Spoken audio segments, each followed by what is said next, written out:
Hello everyone. आज के session में हम लोग बात करेंगे जोसा काउंसलिंग के बारे में। जोसा काउंसलिंग से रिलेटेड अपडेट देने वाला हूँ आप सभी को। किस तरह से आप एडमिशन ले सकते हो एनआईटीज, ट्रिपल आईटीज, जीएफटीआईज और आईआईटीज में। जोसा काउंसलिंग में क्या प्रोसीजर फॉलो की जाती है, तो सब कुछ बताने वाला हूँ। साथ में सीएसएबी काउंसलिंग के बारे में भी बात करेंगे।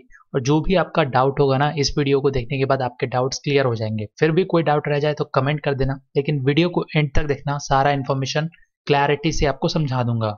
जैसा कि आप देख सकते हो, ये जोसा का ऑफिशियल वेबसाइट है और यहाँ पे कुछ अपडेट्स निकल के आ रहे हैं। जैसा कि देख सकते हो, इंट्रोडक्शन है, ये सारी चीज़ें हैं, लेकिन शेड्यूल अभी रिलीज नहीं किया गया है।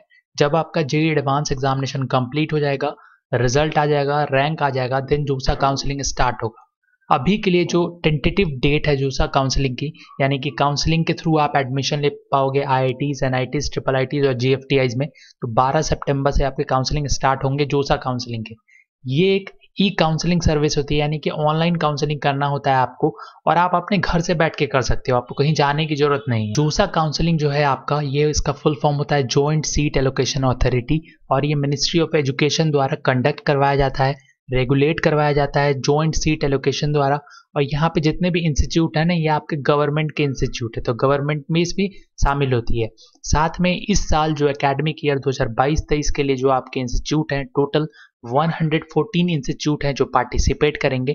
इंस्टीट्यूट के नाम देख लो, 23 आईआईटीज हैं, 31 एनआईटीज है, आईआईएसटी शिवपुर है, 26 ट्रिपल आईटीज है और 33 आपका जीएफटीआई है, जो कि गवर्नमेंट फंडेड टेक्निकल इंस्टीट्यूट्स है, वो सारे हैं इसमें। और यहाँ जो आपका एडमिशन होगा ना, जो भी प्रोग्राम में अगर आप एडमिशन लेते हो, तो एकेडमिक प्रोग्राम इंस्टीट्यूट में जो अवेलेबल होगा वही होगा। और ये सिंगल प्लेटफॉर्म है, मतलब कि जोसा के थ्रू ही आप इन इंस्टीट्यूट्स में एडमिशन ले सकते हो। इसके अलावा आपको कोई भी अगर बोलता है कि हम एडमिशन करवा देते हैं, तो इस बात का विश्वास बिल्कुल मत करना। अब जोसा काउंसलिंग के बाद बात आता है सीएसएबी काउंसलिंग। तो इसके पहले ऑफिशियल वेबसाइट पे चलते हैं और वहां देख लेते हैं क्या अपडेट है। जैसा कि आप देख सकते हो, ये सीएसएबी का ऑफिशियल वेबसाइट है, सेंट्रल सीट एलोकेशन बोर्ड, और ये भी एडमिशन देता है आपको उन्हीं कॉलेज में।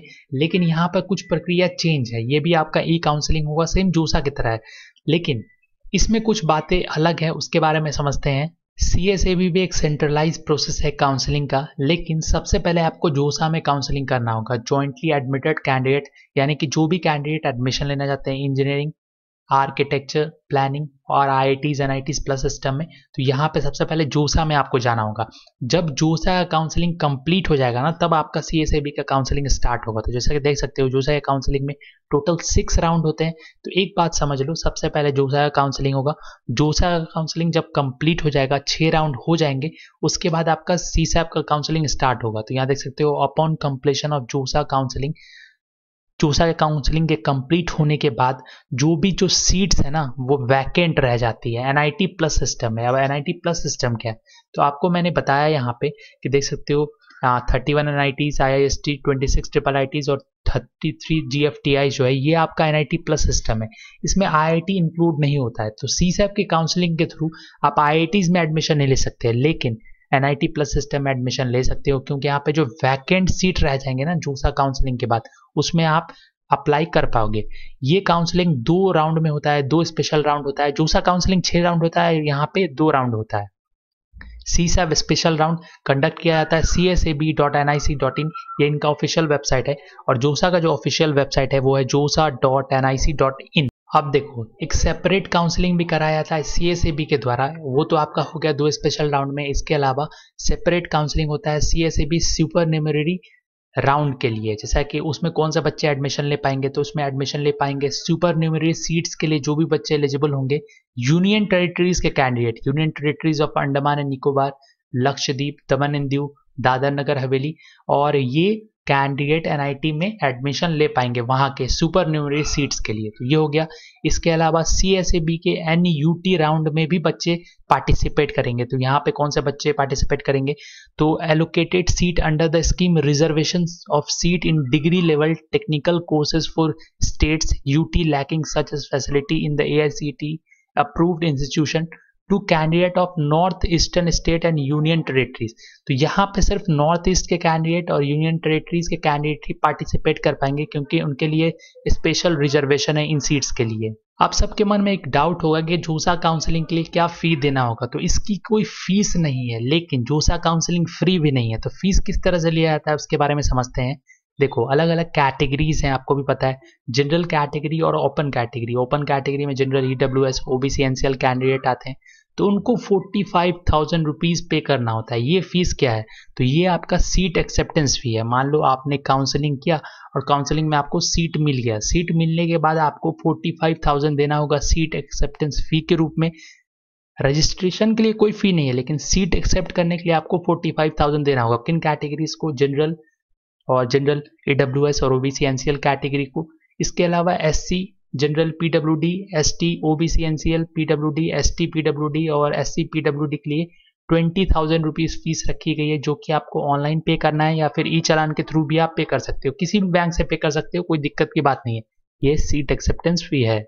अब कौन से बच्चे जोसा काउंसलिंग में एलिजिबल होंगे, तो जो भी बच्चा जेई मेन क्वालिफाई होगा, जेई एडवांस क्वालिफाई होगा, वो एलिजिबल है जोसा काउंसलिंग के लिए। तो कैसे पता करोगे, तो जब आप जोसा के वेबसाइट पे जाओगे तो वहाँ पे रजिस्ट्रेशन नंबर और एप्लीकेशन नंबर, पासवर्ड डाल के आप लॉगिन करके चेक कर सकते हो। आपको स्पष्ट रूप में लिखा मिल जाएगा कि आप एलिजिबल हो कि आप एलिजिबल नहीं हो। अगर नहीं होगे तो वो ओपन नहीं होगा, वो ओपन हो जाएगा।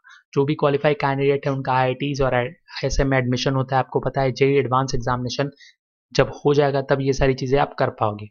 इसके अलावा कितना सीट्स है, ये भी बहुत सारे बच्चों के मन में सवाल होगा। तो मैं आपको बताना चाहूँगा 51,000 या उससे अधिक सीट्स अवेलेबल हैं। इससे पहले 110 इंस्टीट्यूट से, लेकिन इस बार 4 इंस्टीट्यूट्स को ऐड किया गया है, जिसमें आपका वही IITs, NITs, IIST और IIIT और GFTIs हैं। तो लगभग 51,000 प्लस सीट्स अवेलेबल हैं, जिसमें आप काउंसलिंग कर सकते हो। बहुत सारे बच्चों का यहाँ पे एडमिशन होता है। अगर आपका रैंक हाई भी है तो भी एडमिशन होता है। हम भी आपको काउंसलिंग प्रोवाइड करेंगे। एक गूगल फॉर्म तैयार किया जा रहा है हमारी तरफ से, जिसमें आप फिल करके जो भी आपकी क्वेरी होगी वो पूछ सकते हो और हम आपकी काउंसलिंग करेंगे।